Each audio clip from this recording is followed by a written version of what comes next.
हजरत मालिक बिन दिनार फरमाते मैंने 60 हज किए। एक हज के मौके पर मैंने बड़ा रश देखा, लाखों का इज्तिमा हुआ। मेरी बातों की समझ तो आ रही है ना आप दोस्तों? जो नहीं बोल रहे उन्हें भी आ रही है ना? अल्लाह जज़ा दे। कहते लाखों का मजमा था तो मेरे दिल में ख्याल आया, मैंने कहा अल्लाह इतने लोग आए हैं, इनका हज कबूल भी हुआ है कि नहीं? फरमाते मैं सोच रहा था तो रात को ना ख्वाब में मैंने किसी कहने वाले को कहते हुए सुना कि सबका कबूल हो गया है। बल्ख का रहने वाला मोहम्मद बिन हारून बल्खी है, उसका हज कबूल नहीं। फरमाते शहरों के अलग-अलग खैमे लगते थे। अब भी आप हज करने जाएं तो पाकिस्तानियों की रिहाइशें अलग होती हैं, इंडियन की अलग, बांग्लादेश के अलग, मिस्री, यमनी, सब लोग अलग-अलग रिहाइशें होती हैं, झंडे लगे होते हैं मुल्कों के। कहते मैंने सवेरे उठ के ढूंढना शुरू कर दिया। ढूंढता हूँ वो बंदा मिले। कहते जहाँ बल्ख शहर के लोग रहते थे वहाँ चला गया तो मैंने लोगों से पूछा तुम में मोहम्मद बिन हारून बल्खी कौन है?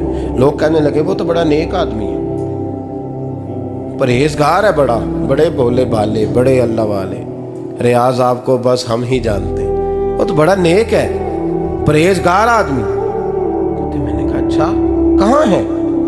उन्होंने कहा पहाड़ के पीछे उसने खैमा लगाया हुआ है, सारी रात इबादत करता है, सारा दिन रोजा रखता है, कायमुल लैल है, साइमुद दहर है। क्या बात? फरमाते मैं उन लोगों की बात सुन के हैरान हो गया कि मुझे क्या बताया गया, ये क्या कह रहे हैं? फरमाते मैं पहाड़ के पीछे गया।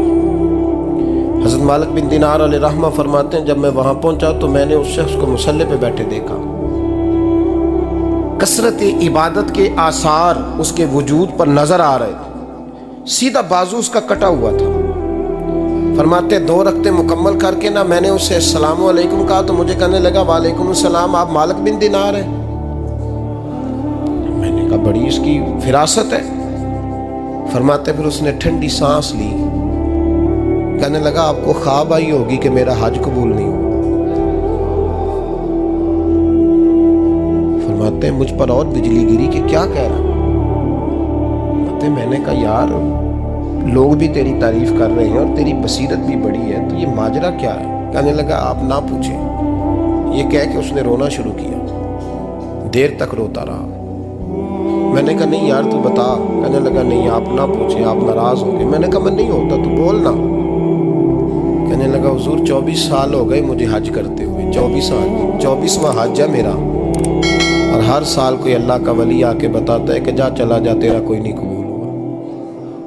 बेपरवाही वेख सज्जन दी जिथे किसे दी पेश ना जावे, उन्हें ताजा वाले दर दर रोले ते मंगते तख्त बिठावे, आजम किसे नू कारा मिलदा ही कोई काबे खाली आवे। कहते हैं उसने मुझे कहा हुजूर 24वां हज है, हर साल कोई बताता है। मैंने कहा तेरी गलती। कहने लगा मैं अपनी माँ का नाफरमान। मैंने कहा वाकया क्या हुआ? कहने लगा हजरत अल्लाह ने मुझे दौलत दी, माल दिया, ज़मीनें दी तो मैं अय्याश हो गया। इमाम मालिक बिन दिनार रहमतुल्लाह अलैह फरमाते हैं मुझसे कहने लगा पैसे आए तो मैं अय्याश हो गया। रमज़ान का महीना था, असर के बाद मेरी अम्मा इफ्तारी की तैयारी कर रही थी, मैं गया, मैंने कहा शराब पी हुई, अम्मा रोटी दे, तो अम्मा कहने लगी शर्म कर, शर्म कर, रोज़ा रखा नहीं तो जिन्होंने रखा है उनका तो ख्याल कर। कहते अम्मा की बात का मुझे गुस्सा लगा। मैं कहा करता हूँ बदनसीब है वो बेटा जिसका बाप उससे बात करते हुए डरता है कि पता नहीं कहाँ से बोलेगा।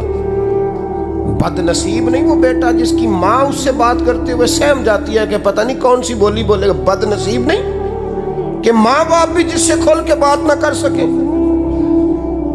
हजरत मालिक बिन दिनार से कहने लगा अम्मा ने जब कहा ना शर्म कर तो मुझे गुस्सा आया, मैंने माँ को थप्पड़ मारा और मेरी माँ जलते हुए तंदूर में गिरी।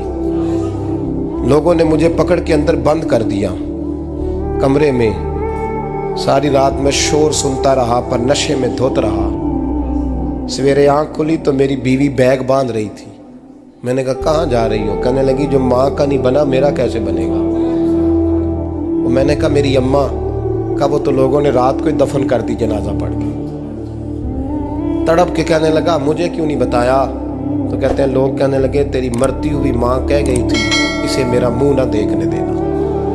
मेरे जनाजे के करीब ना आए। हज़रत मालिक बिन दिनार फरमाते हैं जब उसने ये बात सुनाई तो मैंने भी उसके मुंह पे थप्पड़ मारा। मैंने कहा तो इसी काबिल है। कहते हैं वो रोने लगा, हुजूर दुआ करे अल्लाह मुझसे राज़ी हो जाए।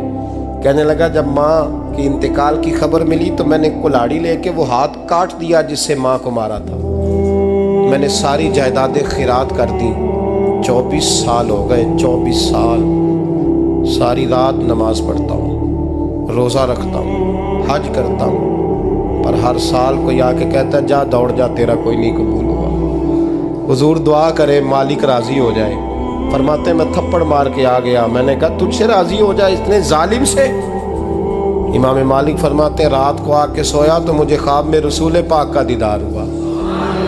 तो नबी पाक अलैहिस्सलाम ने फरमाया मालिक तू उसे मायूस क्यों कर आया है, अल्लाह तो बड़ा मेहरबान है। कहा हुजूर माँ के नाफरमान को माफ़ी कैसे मिलेगी? तो इमाम मालिक फरमाने लगे नबी करीम ने फरमाया जा उसे जाके बता दे तुझे क़यामत में तेरी माँ की वजह से बख्श दिया जाएगा। कहा हुजूर अम्मा की वजह से किस तरह? तो महबूब फरमाने लगे इसकी माँ क़यामत में इसके खिलाफ मुकदमा दायर करेगी रब करीम की अदालत में। ए अल्लाह मैंने 9 माह पेट में रखा, दर्द सह के इसे जना, जिगर का खून पिला के पाला और इसी ने मुझे कत्ल किया। रब करीम इसकी माँ का मुकदमा